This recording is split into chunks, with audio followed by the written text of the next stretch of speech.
Hello, this is Thursday, June 28th, 2018, and we are interviewing external organizations who have requested funding from the City of Watertown. So if you'll go ahead and introduce yourself and your organization, I'll let you take it. I'm Dan Miller. I'm the president of the Glacial Lakes Humane Society, which is an integral part of Watertown. Humane Society takes in stray animals and also people that surrender their animals, and our goal is to try to get those adopted out. We also cooperate with the Animal Control Officer and the Watertown Police Department, in which we share some of their duties when Chris is not available. We're like I said, we're integral part in the city as providing, health and welfare for the animals in the city. Okay, how many hours a week is the Humane Society open? Well, we're open every day, but on Saturdays we're just open till noon, and then on Sundays we're not open, but they have to be there 7 days a week to take care of all the animals. So is the shelter open 8 to 5, and then yes, people come back in the evening to check on the animals? Or? No one comes and checks the animals in the evening, just because of staffing issues. Right, so it's 8 to 5. 8 to 5, and then it's on Saturday. It's I think 8 to noon on Saturdays. And closed on Sunday. And closed on But Sundays. someone comes and checks. Yeah, someone's got to come in. We're basically splitting. We basically have 2 full-time people to cover a lot of man hours. So 2 full-time employees? Yes. And a bunch of volunteers? A bunch of volunteers. Any part-time? No part-time at this time. Okay. And so if the shelter, if we didn't have a shelter in Watertown, what would happen to the animals? What would be the... Well, we'd have to have something that functions like that in the city of Watertown, because of the number of strays and the number of dogs, number of people that aren't responsible and end up at the Humane Society because they got no place to have them. So are there towns in Cottington County that do not have a Humane Society? Yes. And so they probably bring their animals. They would bring theirs elsewhere if we didn't have us. Humane. Yes, they bring to us, and also out of county brings animals to us. Do you track those numbers of where the animals? Yeah, they have a track. I don't have the data in front of me, but we do track our animals. So those that are from within the city limits and those which are outside the city limits. And the funding is, the request is for $35,000, and the budget, the total budget is $107,000. Where does the rest of the money come from? Mm-hmm. It comes from adoption fees. It comes from surrender fees. It comes through donations. The county also gives us $2,500, and then we do some fundraising and we sell some merchandise. What percent of the animals that come to the Humane Society are from within the city limits? Oh, I would say that probably 80% of them would come within the city limits. With cats is a different story, of course, because we receive a lot of farm cats, which are still in Cottington County, but not in the city of Watertown. Mm-hmm. Okay. All right. How do you measure the success of your program? I think one of the ways we measure the success of our programs is the number of animals that come in and the number of animals that are adopted. That's how we measure our success. And we do pretty stringent looking over the people that are going to adopt the animals to make sure that they're well taken care of. How do you market the animals that are available for adoption, or is it just... She does it. Donna goes on a radio show to talk about like the animal of the week or something like that.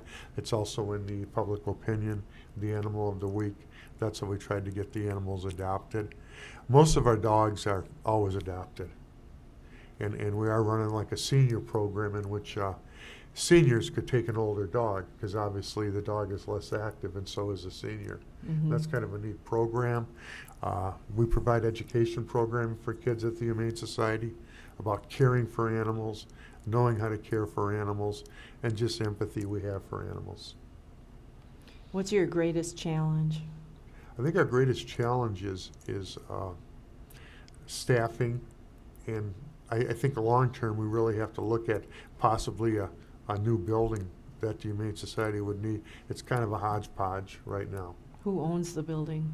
The Humane Society, but the city of Watertown owns the land. That's by utilities. It's by the water plant, not too far from there. And I think I think the lease is 100 years with the city or something. I Mhm. guess I don't recall. So do you have a plan to move elsewhere, like within X number of years, or? No, we need to do some strategic planning to see, you know, where we're going, and we have not done that yet. Is the shelter overcrowded? Sometimes with the cats, yes, because we get so many cats in. But you have adequate room, kennel space for the dogs? We feel we have adequate space for the dogs. It's kind of a hodgepodge. We got one building, and then we got another building that's like a garage. It would be great to streamline it. Use better materials, building materials, so there will be less maintenance added to the Humane Society personnel. And you still have outside dog houses? Yes. So- We have outside dog kennels, Mhm. and then volunteers come and walk the dogs. Okay, do the dogs all go indoors every night, or do some of them stay outside? Some stay outside, but they've got a run that's open where they could go in or out.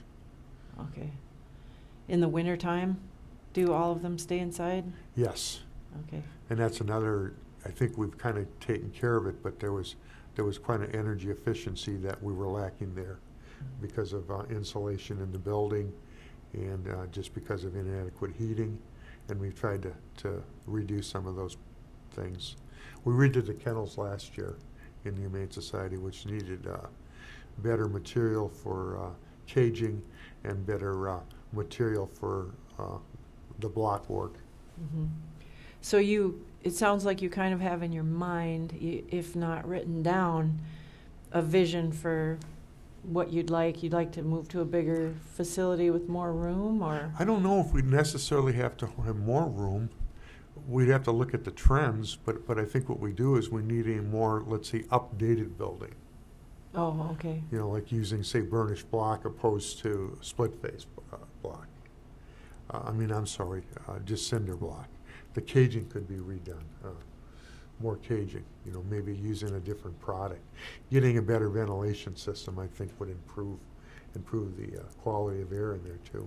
And of course, a quarantine space. We have a quarantine space, but it really needs a ventilated area separate from the rest of the building. If you had a large donation that was given to the shelter, how would that money be used? Well, we have something in the Watertown Community Foundation. I think it's around $320,000, and that's strictly earmarked for the construction of a new building. And so we have not been able to touch that money because we haven't constructed a new building. Oh, I see.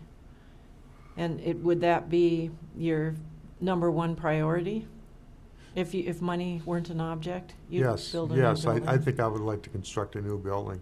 Would you do it on that site? I think we would explore the site, but right now I like the site. The site has been the site has been good. adequate. It's off the beaten track a little bit. We have improved some of the signage, but even better signage I think would work out. Okay. Is there anything that you haven't said yet that you want to make sure that folks leave understanding? Well, I just think it's a real intricate part of the city, and it is one of the nonprofits that actually perform a service for the Watertown community, and for the dogs and cats and the other critters that they get in. Right. Okay. Thank you very much.